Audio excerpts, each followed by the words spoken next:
성도 여러분 안녕하십니까? 또 한 주간이 시작됐습니다.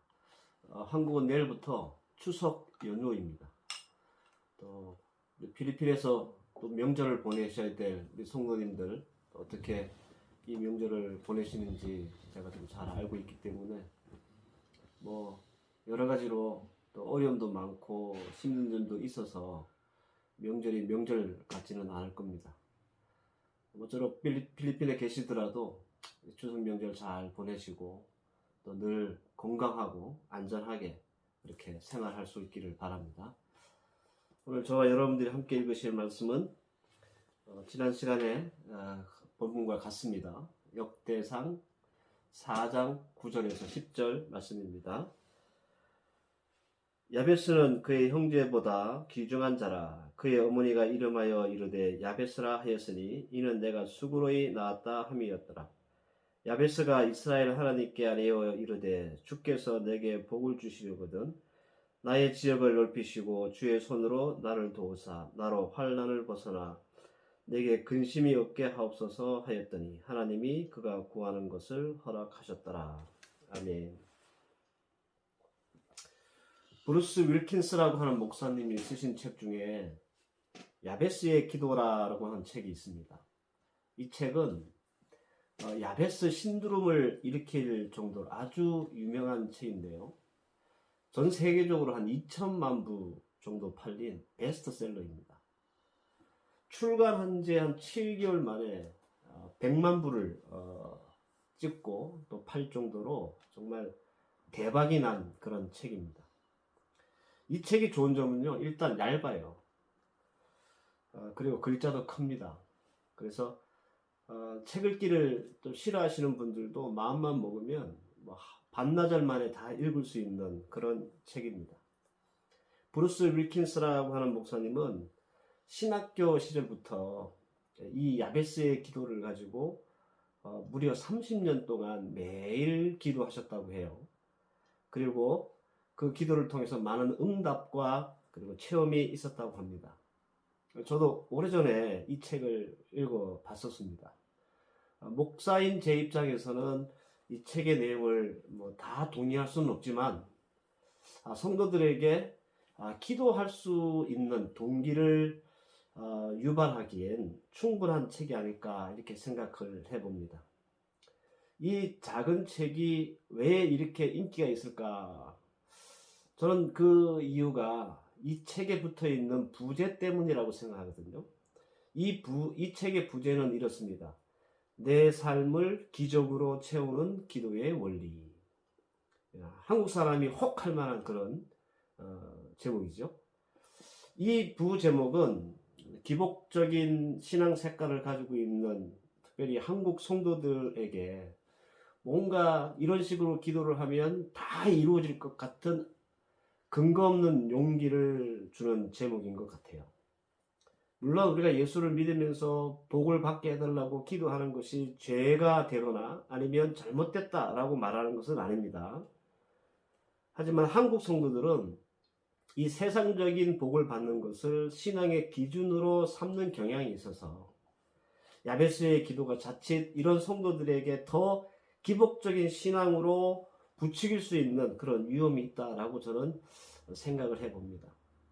다시 말씀드리거니와 나의 지역을 넓혀주소서라고 하는 기도는 더 성공하게 해달라, 더 잘 나가게 해달라, 혹은 더 많이 갖게 해달라라는 기도가 아니라 오히려 하나님이 내게 주신 기업, 혹은 목, 비전, 부르심, 사명 이것을 온전하게 회복하고 성취하게 할 수 있도록 도와달라는 기도라는 점을 여러분들이 오늘 다시 한번 꼭 기억하시면서 오늘 이 말씀을 들으셨으면 좋겠습니다. 오늘은 나의 지역을 넓혀주소서라고 하는 기도의 두 번째 의미가 무엇인지 하나님의 말씀을 선포하도록 하겠습니다. 이 기도 제목에 포함되어 있는 두 번째 의미는요, 귀중한 자로서의 성장 혹은 확장을 의미하는 기도이다라는 겁니다. 다시 말씀드리면 영적인 성장과 확장을 원하는 기도라는 겁니다. 여러분, 인간 승리라는 말이 있죠. 가혹한 환경을 극복하고 성공의 자리에 서는 것을 말합니다. 우리는 그때 야, 인간 승리했다 이렇게 얘기하죠. 야베스라고 하는 사람도 그 인간 승리를 거둔 사람이라고 볼 수 있습니다. 여러분들 9절 말씀을 우리 다시 읽어보면 야베스는 그의 형제보다 귀중한 자라. 그의 어머니가 이름하여 야베스라 하였으니 이는 내가 수고로이 낳았다 함이더라. 그러고 그렇게 말씀했습니다. 야베스는 그의 형제보다 귀중한 자라. 야베스라고 하는 뜻은 고통이라고 제가 말씀을 드렸습니다. 그럼에도 불구하고 그 고통이라고 하는 이름에 맞지 않게 그는 존귀한 자가 되었습니다. 인간 승리를 거둔 거죠. 그래서 야베스가 어떤 처지에 어떤 환경에 있었을까라고 하는 합리적 추측이 굉장히 많이 나오거든요. 크게 세 가지 추측이 있어요. 첫 번째는 뭐냐면 야베스는 선천적으로 어떤 장애를 가지고 태어났을 것이다 라고 하는 주장이에요. 그래서 그가 살아가야 될 인생이 고통스러웠기 때문에 고통이라고 하는 이름을 지어 주었던 것 같다라고 하는 추측입니다. 또 하나는 야베스의 출생 자체가 그의 몸이 선천적으로 장애를 갖고 태어난 게 아니고 그 출생 자체가 가족들에겐 고통일 수 있는 상황이었을 것이다 라고 하는 추측도 있어요. 그러니까 어떤 아이가 태어나서 그 가정이 엄청나게 어려워진다든지 조롱을 받는다든지 힘들어진다든지 그럴 수가 있잖아요. 그런 경우였을 것이다. 그래서 그 아이의 이름을 고통이라고 지었을 것이다 라고 하는 추측이에요. 마지막 세 번째는 앞서 제가 지난 시간에 잠깐 언급했던 것처럼 이 엄마가 야베스의 어머니가 애 낳다가 너무 고생을 해서 그 힘든 고생, 그 난산의 기억 때문에 그 아이의 이름을 고통, 즉 야베스라고 지었을 것이다 라고 하는 추측이에요. 좀 말씀드린 세 가지 추측 중에 어느 것이 되었든지 간에 여러분들 잠깐 생각해 보세요. 세상에 어떤 부모가 자식의 이름을 이렇게 지어줄 부모가 어디에 있겠습니까? 그죠? 아무리 내가 힘들게 나도 고생을 해도 내가 죽을 뻔 하였더라도 그것 때문에 아이의 이름을 이렇게 참 험악하게 짓지는 않을 거예요. 보통 우리가 아이의 이름을 지을 때는요, 그 반대되는, 비록 고통은 겪었고 힘들었지만 그 반대되는 개념으로 좋은 이름을 지어주는 게 이게 부모의 보통 아주 상식적인 그런 모습이에요. 근데 보통의 엄마라면 지금 아비 없이 태어난 이 아들한테 이름이라도 참 멋들이게 잘 지어줘야 되겠다라는 생각을 하지 않았겠습니까? 하지만 이유를 불문하고 분명한 한 가지 팩트는 뭐냐면 이 야베스는 이 이름 때문에 고생 많이 한 사람이었다라는 거예요. 어찌 보면 참 기구한 운명의 소유자이기도 하고 그리고 일단 그 이름 자체가 그에게는 아주 큰 핸디캡이었습니다. 제가 성씨가 원씨잖아요. 초등학교 다닐 때 저보고 친구들이 원숭이라고 엄청 놀렸어요. 제 이름에 그 성이 원씨니까 애들이 그냥 원숭이라고 놀린 거예요. 굉장히 스트레스 많이 받았거든요. 그런데 이 야베스는 이름이 고통이에요. 얼마나 놀림을 많이 받았겠습니까? 이유가 뭐든지 간에 어떤 이유든지 간에 이름이 이 모양이니까 야베스가 성장하면서 제대로 그 사회적으로 생활이 잘 되었겠는가 라고 하는 생각이 든다는 겁니다. 혹시 성장하면서 놀림이나 조롱의 대상은 되지 않았을까? 그리고 이 이름 때문에 미움이나 구박이나 혹은 소외는 당하지 않았을까? 그리고 이 이름 때문에 사람들에게 아픔을 주거나 혹은 아픈 기억을 떠올리게 하지는 않았을까? 그런 추측은 충분히 가능한 거예요. 야베스에게 이름은 자신의 인생의 가장 큰 장애였고 그리고 제한이었다는 겁니다. 그런데 성경은 그를 그의 형제보다 귀중한 자라고 했습니다. 이 말은 야베스는 자신의 핸디캡을 극복했을 뿐만 아니라 보통의 사람들보다 뛰어나 좋은 위치까지 점했다라고 하는 의미입니다. 그러니까 인간 승리를 했다라는 거죠. 즉 자신이 가지고 있는 사회적이고 신분적이고 신체적이고 혹은 경제적인 한계를 확장하고 넓혀 나가서 보통의 사람보다 더 뛰어난 사람이 되었다라고 하는 의미입니다. 여러분들 패럴림픽 아시죠? 이게 장애자들이 함께 모여서 경기하는 거 있지 않습니까? 거기 이번에 보셨는지 모르겠는데 양팔이 없는데도요, 우리보다 수영을 더 잘해요. 그리고 양다리가 없는데도 우리보다 더 빨리 뛰어요. 자신이 가진 신체적인 한계를 넓히고 확장하고 확장해서 보통의 사람보다 더 뛰어난 사람이 된 것입니다. 그죠? 우리나라 말에 그런 말 있죠. 개천에서 용났다. 태어날 때부터 여러분들 흙수저, 요즘은 흙수저보다 더 못한 무수저가 있다고 그러는데, 태어날 때부터 흙수저로 태어나가지고 절대 빈곤 혹은 절대 가난이라고 하는 바닥에서 배를 골마가면서 이를 악물고 자기를 채찍해서 자기의 분야에서 영역을 넓히고 확장해서 지금의 성공의 자리에 오른 많은 정치인들, 기업인들, 연예인들, 운동선수들 우리가 볼 수 있습니다. 마치 저주처럼 쓰여진 자신의 사회적 한계의 선을 넘고 확장시켜서 정상의 자리에 선 사람들입니다. 여러분, 야베스가 하나님께 기도했던 나의 지역을 넓혀주소서라고 하는 기도는 바로 이런 의미의 기도인 거예요. 비록 사회적으로, 신분적으로, 신체적으로 혹은 경제적으로 제한이 있고 장애가 있지만 이것을 뛰어넘고 더 확장할 수 있도록 하나님 제발 저를 도와주십시오 라고 하는 기도가 바로 나의 지역을 넓혀주십시오 라고 하는 기도라는 거예요. 저는 우리 성도들이 이 야베스의 기도, 나의 지역을 넓혀주십시오 라고 하는 기도를 할 수 있기를 바랍니다. 형편과 환경이라고 하는 재앙과 그리고 장애에 묻혀가지고 사는 그런 성도가 아니라 야베스와 같이 이 모든 것을 뛰어넘고 확장해서 귀중한 자의 자리에 오를 수 있는 그런 우리 성도들이 되었으면 좋겠습니다. 명필은 붓을 탓하지 않는다는 말이 있습니다. 그리스도의 사람들은 이와 같아야 합니다. 가정 형편이 어려워서 여러분들 삐뚤어지고 엇나가는 친구들 있습니다. 우리가 자주 볼 수 있죠. 반면에 여러분들 가정 형편이 어려워서 더 열심히 공부하고 자신을 다듬는 그런 친구들도 있어요. 근데 이게 신앙생활에서도 똑같이 나타납니다. 자신의 영역을 넓히지 못하는 사람들이 있고 자신의 영역을 넓히지 못하는 사람들이 있고 자신의 능력을 쭉쭉 어려움에도 불구하고 넓혀가는 성도들이 있다는 거예요. 저는 필리핀 한인교회에서 한 17년 정도 목회하면서 성도들에게는 두 부류의 종류가 있다는 것을 깨닫게 됐습니다. 한 부류는 뭐냐면 삶이 힘들고 어렵고 그리고 고난스러워서 고통스러워서 아무것도 안 하고 혹은 제한적으로 못하는 그런 성도가 있습니다. 어렵고 힘들다는 환경과 형편 때문에 봉사도 예배도 직분 감당도 기본적인 우리 예수 믿는 사람들이 해야 되는 예배와 헌금과 봉사 생활 그 자체가 들쑥날쑥하고 상당히 유동적이고 제한적인 성도들, 그런 성도들이 있다는 거죠. 이런 성도들은요, 몇십 년 예수를 믿어도 아니면 태어날 때부터 예수 믿는 그런 모태신앙인다 할지라도 주의 교회와 주의 일을 위해서 평생 제대로 하는 게 없는 그런 성도가 되고 맙니다. 또 다른 부류가 있어요. 똑같이 어렵고 힘들고 고난스러운데도 불구하고 뭔가 해내는 성도들이 있습니다.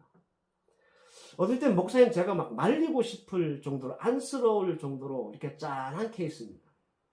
그 집 형편이 뻔히 보이는데도 묵묵히 펴내지 않고 봉사의 자리를 지키고 열심히 예배 사모하고 정말 있는 힘을 다해서 주의 교회와 주의 일에 애쓰는 분들이 있습니다.